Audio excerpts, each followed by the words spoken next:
Hello guys, welcome to my blog. और आज है हमारी ब्लॉगिंग का डे 2। और अभी भी हम थोड़े से नर्वस हैं, लेकिन जल्दी तो नर्वसनेस नहीं जाएगी। कैमरा देखकर थोड़ी हिम्मत लानी पड़ती है। तो आज सुबह से काम थोड़ा ठीक है, मतलब कस्टमर्स आ रहे हैं आज ठीक ठाक। और आज एक कस्टमर आई, कहती है मुझे लाफिंग बुद्धा की स्टैचू चाहिए। आपने कहा मिल जाएगी, लेकिन आते ही कहती है कि मैं तो 2 दुकानों से अभी घूम के आई हूँ, वो तो डबल से भी ज़्यादा रेट बता रहे हैं। Now you have to give me a reasonable price so that I can buy it. हमने कहा ठीक है भाई, हमारी प्राइस तो पहले ही रीज़नेबल है। तो हमने उसको दिखाई मूर्ति, एक हमने दिखाई 200 की, एक हमने दिखाई 350 की, एक 450 की। फिर वो उस बात पे, अब आपने देखी होगी कुछ मूर्तियों में पैकिंग आती है वो वैक्यूम वाली। जैसे मैं आपको दिखाऊं,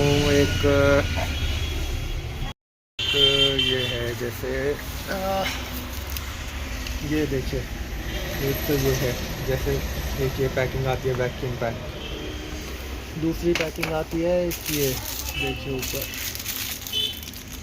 एक आती है नॉर्मल पन्नी में चढ़ी हुई होती है बस कि धूल मिट्टी ना हो। तो वो कहती है मुझे ऐसी वैक्यूम पैक करके दो। इतनी इतनी मेहनत, ये तो शीट भी बहुत महंगी आती है इसकी, फिर उसके बाद उसे करने के इतनी दिक्कत होती है, काफ़ी मेहनत करनी पड़ती है। चलो कोई बात नहीं, दे देते हैं, आप ला देना पैसे। थोड़ा भरोसा तो करना पड़ता है अब कस्टमर पे, कस्टमर की बात को कैसे वो करें। फिर उसको पैक करके दी, इतनी बड़ी मूर्ति उसे पैक करके दी। और फिर उसके बाद कहती है इसे गिफ्ट रैप भी कर दो। तो गिफ्ट रैप किया।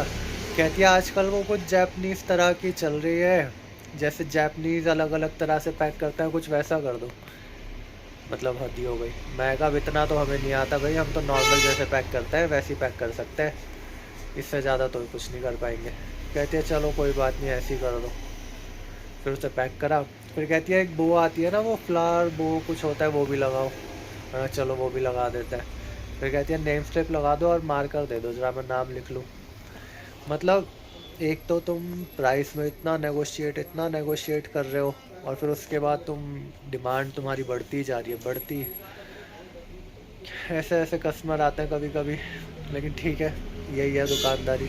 ऐसे ही सब अलग अलग टाइप के कस्टमर को संभालना है, उन्हीं से कमाना भी है, यही चलता रहता है बस।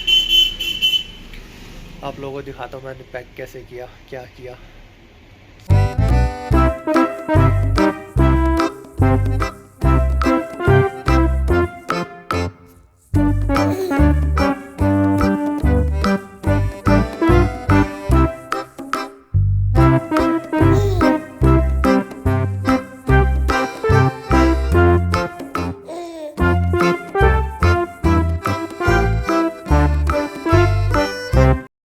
उनको पैक करके दिया, फिर वो लेकर गई। फिर उनके बाद आता है एक दूसरा कस्टमर। वो आए थे अपनी बच्ची को कुछ दिलाने। तो बच्ची ने सामान तो ले लिया, ठीक है, सब पसंद कर लिया। और फिर कहती है कैन दिखाओ अगर आपके पास है तो। मैं कहा कैन, ये क्या होता है? मैं कहा कैन तो डब्बा होता है एक स्टील का कैन। कह रही नहीं, कैन कैन। मैं कहा पता नहीं क्या चीज़ है। मैं कहा हमारे यहाँ तो नहीं है ऐसी कोई चीज़। फिर हमारे यहाँ देखिए ऊपर ये रखा है, ये दिख रहा है आप लोगों को, पीछे एक गुड्डा बारबी के साथ। इसका नाम है कैन। उसने खुद ये देखा कि वो रखा है कैन। मैं कहा ये तो हमें भी नहीं पता था कि इसका नाम कैन है, कि बारबी का फ्रेंड कैन।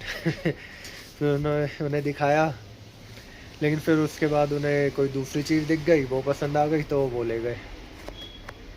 फिर साथ में चॉकलेट देखने लगे। ये मेरे पीछे चॉकलेट रखी है, आप देख सकते हैं। चॉकलेट लेनी थी, मैं चॉकलेट दिखाई। फिर तभी मेरी नज़र पड़ी कि चॉकलेट के डब्बे में एक चॉकलेट तो चूहा खा गया है।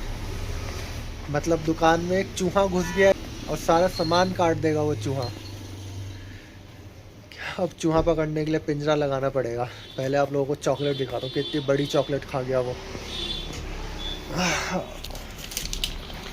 ये देखिए गाइस,